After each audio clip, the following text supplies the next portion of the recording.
Demi Allah kami katakan, dari 4 kitab tafsir ini semuanya satu kata dalam menafsirkan ayat ini, dan tidak ada ikhtilaf, perbedaan pendapat di kalangan para ahli tafsir. Semua mengatakan yang dimaksud dengan ghad di sini yaumul qiyamah. Yaumul qiyamah. Tibanya hari kiamat. Tibanya hisab kita di hadapan Allah Subhanahu wa taala.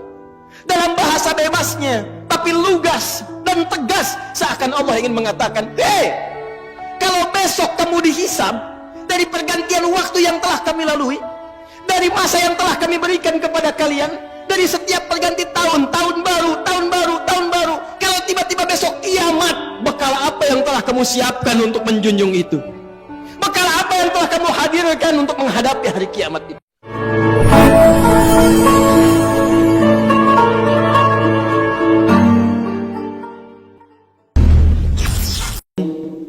Umumnya setiap tahun berganti dan muncul penanggalan baru di bulan baru, di tahun yang baru. Sebagian aktivitas manusia ada yang melirik kepada waktu usia yang telah Allah anugerahkan untuk beraktivitas. Ada yang mengatakan saat ini saya telah berusia 15 tahun. Ada yang mengatakan saat ini saya berusia 20 tahun, 30 tahun, 40 tahun.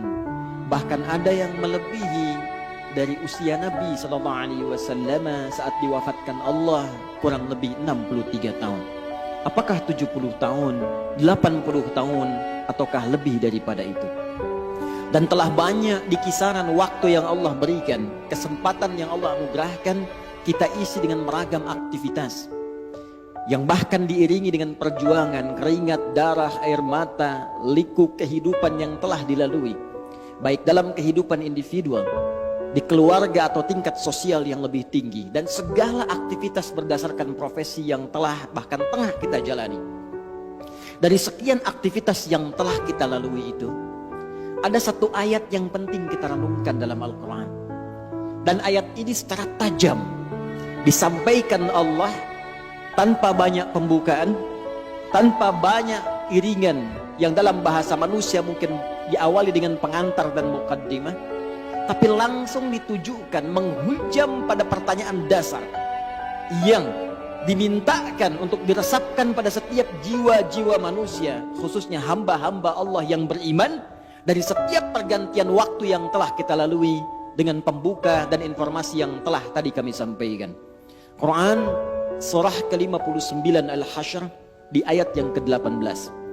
Allah Subhanahu wa taala berfirman, "Ya ayyuhalladzina amanu taqullaha wal tanzur nafsum ma qaddamat lighad wattaqullaha innallaha khabirum bima ta'malun." Hadirin, ayat ini dibuka dengan tegas oleh Allah Subhanahu wa taala untuk menghunjamkan sebuah pesan yang dalam, khususnya ditujukan pada orang-orang yang telah menyatakan dirinya beriman kepada Allah Subhanahu wa taala.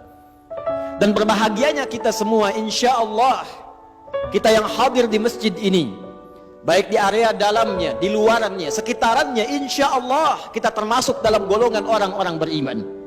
Karena panggilan Jumat dibuka dengan panggilan iman. Quran surah ke-62 Al-Jumu'ah dengan namanya di ayat yang ke-9 itu. Ya ayyuhalladzina amanu idza nudiya lis-salati min yaumil jumu'ati fas'au ila dzikrillah. Panggilan Jumat dibuka dengan kalimat iman. Hei seluruh orang-orang yang telah menyatakan dirinya beriman kepada Allah Subhanahu wa taala, jika telah tiba seruan untuk menunaikan salat Jumat di hari Jumat itu, maka bergegaslah Anda untuk berzikir. Ingat, persiapkan diri Anda untuk menunaikan Jumat dengan sempurna. Jadi berbahagialah ketika kita hadir datang di Jumat ini. Bersyukurlah kepada Allah karena iman kita masih diakui oleh Allah Subhanahu wa taala. Iman kita masih merespon panggilan Allah Subhanahu wa taala. Dari sekian hamba-hamba Allah, bahkan yang mengatakan dirinya beriman sampai Jumat ini, kita yang terpilih dan berada di masjid ini. Belum tentu orang yang mengatakan dirinya beriman kemudian bisa mudah untuk menunaikan ibadah Jumat ini. Tapi dari syukur yang kita dapatkan ini, hadirin sekalian, kembali kita dipanggil, disentuh dengan iman kita ini, Dalam ayat yang tegas Allah sampaikan di Quran surah ke-59 ayat 18 ini. Ya ayyuhalladzina amanu. Kalau kita tarik ke dalam suasana Jumat saat ini, hei jamaah-jamaah Jumat yang telah datang dengan panggilan iman itu, hei kalian yang telah menyatakan dirinya beriman kepada Allah subhanahu wa ta'ala, bahkan dibuka dengan huruf ya, disebutkan 360 kali dalam Al-Quran. Huruf ya, harfun nida, itu digunakan untuk memanggil seluruh jarak yang ada. Nidaul qarib, nidaul mutawassit, nidaul ba'id. Ada 14 huruf nida dalam bahasa Arab. Ada a, ada ya, ada aya, ada wa, dan sebagainya. Tapi di Al-Quran hanya satu yang disebutkan, ya, karena huruf ya itu bisa mencakup seluruh fungsi panggilan dalam bahasa Arab. Dekat, menengah, jauh. Kalau disandingkan dengan kata iman, ya ayyuhalladzina amanu, seakan Allah ingin mengatakan, hei seluruh pemilik iman tanpa kecuali. Alladzina disebutkan 1080 kali dalam Al-Quran, mencakup seluruh kalangan tanpa kecuali. Besar, kecil, tua, muda, sepanjang dia merasakan dan mengakui dia punya iman. Kata Allah, hei para pemilik iman, yang mungkin diantara kalian kualitas imannya beda-beda. Ada yang kalian imannya kuat sehingga kedudukannya merasa dekat denganku. Jangankan dipanggil dalam salat fardu, bahkan sebelum datang fardu tergerak menunaikan salat sunnahnya. Bahkan sebelum datang subuh sudah bangun untuk tahajudnya. Bahkan tidak menunggu Ramadan, Senin Kamis dia kerjakan sunnahnya. Ayamul bid dia tunggu-tunggu walau belum tiba waktunya. Yang dekat dengan Allah. Ada yang biasa-biasa mutawasit menengah, salat nunggu fardu, puasa nunggu Ramadan, tapi iman masih melekat dalam dirinya walaupun keadaannya di tengah-tengah hubungannya dengan Allah subhanahu wa ta'ala. Ada yang ba'id, mungkin merasa jauh karena maksiat yang banyak dikerjakan, tapi masih menunaikan salat walau terlambat, masih ingin mengaji Al-Quran walau kadang-kadang.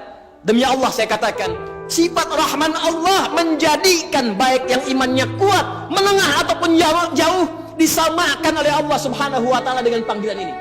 Seakan Allah ingin mengatakan, saya tidak peduli sepanjang kalian masih ada iman dalam jiwamu dan datang memenuhi panggilanku, maka aku akan jadikan yang jauh aku dekatkan, yang menengah aku lekatkan, dan yang dekat aku semakin berikan kedudukan di sisiku. Maka berbahagialah ketika ada panggilan kita respon. Itu cara Allah untuk meningkatkan keimanan kita dan mendekatkan kedudukan kita dengan Allah subhanahu wa ta'ala. Karena itu, sebelum masuk kepada inti penjelasannya, Allah tegaskan dengan menggunakan kata ayyuha, disebutkan 150 kali dalam Al-Quran. Ayyunya munada berfungsi taukid untuk menguatkan pesan, haknya tanbih untuk mengingatkan. Seakan Allah ingin sampaikan, aku ingatkan ya, tanamkan pesan ini dalam jiwamu yang paling dalam. Ada hal yang penting yang akan aku sampaikan, yang dengan itu akan meningkatkan iman kalian dan mengangkat derajat kalian di hadapanku, kata Allah subhanahu wa ta'ala. Ya ayyuhalladzina amanu, hai semua orang yang merasakan beriman, mengaku beriman, baik hubungannya dekat, jauh atau menengah, ittaqullah, tingkatkan takwamu kepada Allah. Cek keadaan takwamu, cek kuota takwamu, cek pulsa takwamu, cek bekal takwamu. Kenapa ini penting kata Allah disampaikan? Inilah selanjutnya evaluasi tajam yang dihujamkan dalam hati kita. Perhatikan kalimatnya. Wal tanzur nafsum ma qaddamat lighad. Tingkatkan takwamu kepada Allah. Kenapa takwa ini penting ditingkatkan? Kata Allah, coba cek diri kalian yang telah lama menjalani kehidupan. Mungkin ada yang belasan bahkan puluhan tahun, bahkan lebih daripada batas kuota yang barangkali standar kehidupan manusia. Ada yang di atas 100 tahun. Kata Allah, coba dicek selama mengalami perjalanan hidup itu, setiap perganti tahun, datang tahun baru, datang tahun yang baru lagi, datang tahun yang baru lagi. Kata Allah, pernahkah terbersit dalam benakmu, dalam jiwamu, persiapan untuk menyongsong datangnya ghad?